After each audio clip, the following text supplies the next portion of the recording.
स्नेहदा स्पन्दन स्नेहदा स्पन्दन।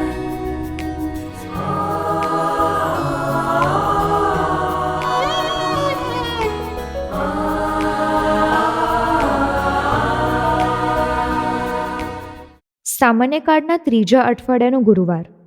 આજના શુભ સંદેશમાં ઈસુ ઉદાર બનવાની સલાહ આપે છે. જે કોઈ ઉદારતાથી આપે છે તેને આપ્યું છે તેટલું તો પાછું મળે જ છે, પણ ક્યારેક વધારે મળે છે. સાંભળીએ સંત માર્કનો શુભ સંદેશ, અધ્યાય 4, કડી 21-25. વળી તેમણે લોકોને કહ્યું, દીવો ઓરડામાં લાવીએ છીએ તે ટોપલા તળે કે ખાટલા નીચે મૂકવા કે દીવી ઉપર મૂકવા?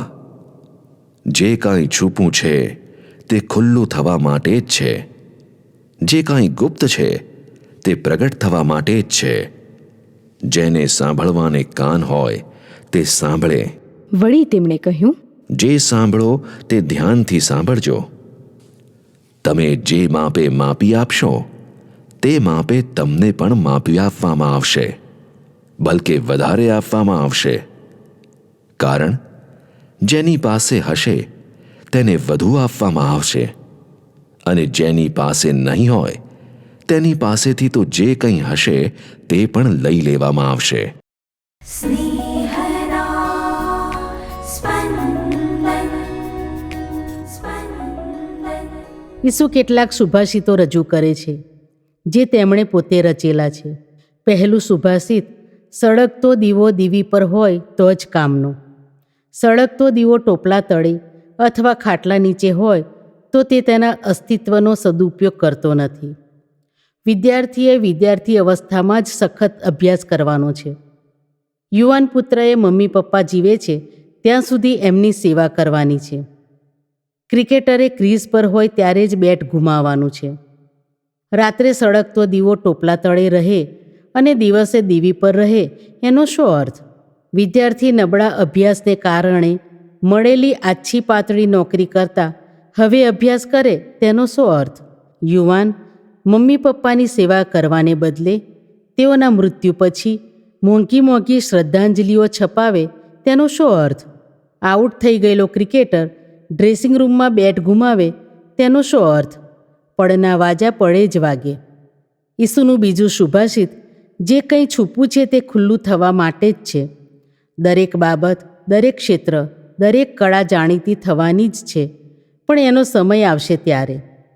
આપણે આજે કોઈ બાબતથી અજાણ હોઈએ, પણ સમય આવે આપણને એ બાબતની જાણ થાય છે. આપણું ભવિષ્ય આપણાથી છૂપું છે, પણ એ પુત્ર ડૉક્ટર બને, એ પુત્રી પાયલોટ બને ત્યારે તે ખુલ્લું થાય છે. બાળપણમાં એ પુત્ર કે એ પુત્રી માટે તેઓની કારકિર્દી છુપી હતી. પ્રભુની બાબતમાં પણ આપણું જ્ઞાન વધે છે. જે આપણે જાણતા નહોતા તે હવે જાણીએ છીએ. આપણી કળાઓ અને કૌશલ્યોનું પણ એવું જ છે. ઈસુનું ત્રીજું સુભાષિત, જે માપે માપી આપશો તે જ માપે તમને માપી આપવામાં આવશે, વધારે પણ આપવામાં આવશે.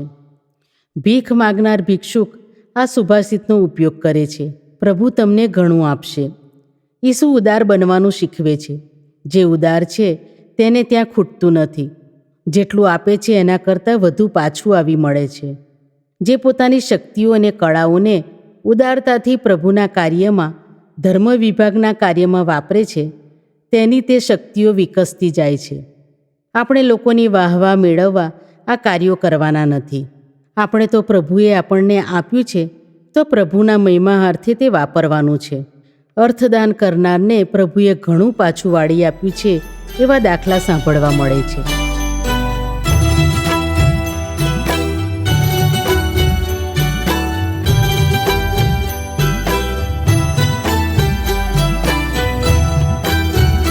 तने छोड़ने हे प्रभु जाऊं कहीं, हो जाऊं कहीं, हूँ रहूं कहीं. तने छोड़ने हे प्रभु जाऊं कहीं, हो जाऊं कहीं, हूँ रहूं कहीं.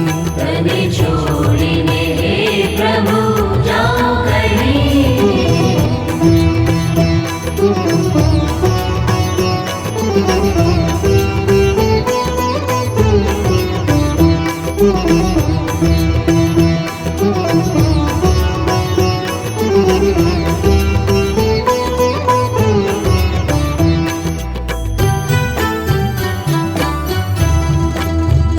प्रभु विरह रे तारो नरक भयंकर, विरह रे तारो नरक भयंकर। भार प्रलय नल पेटे, प्रभु भार प्रलय नल पेटे।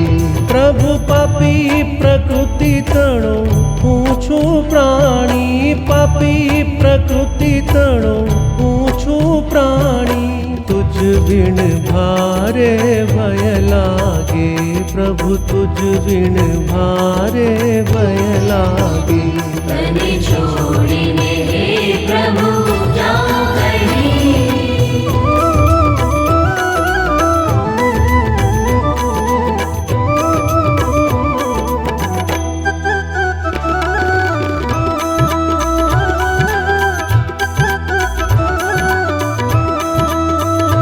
प्रभु हृदय तुझ विण अवळु थाए, हृदय तुझ विण अवळु थाए।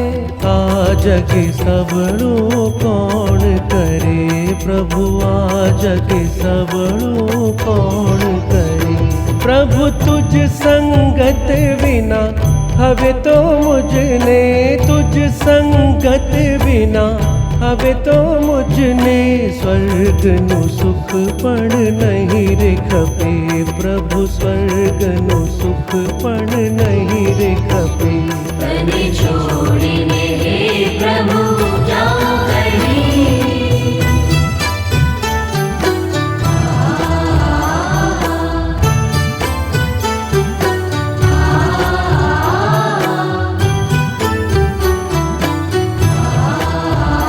प्रभु वचनामृत छे तारी पासे, वचनामृत छे तारी पासे। प्रभु जीवन जल तू आपे, मारा प्रभु जीवन जल तू आपे। प्रभु नमन करिया छिए सहुदास, नमन करिया छिए सहुदास। राखो चरणे नित पासे, प्रभु राखो चरणे नित पासे। तने छोड़िने हे प्रभु जाऊं कहीं, हो जाऊं कहीं, हूँ रहूं कहीं। तने छोड़िने हे प्रभु जाऊं कहीं, हो जाऊं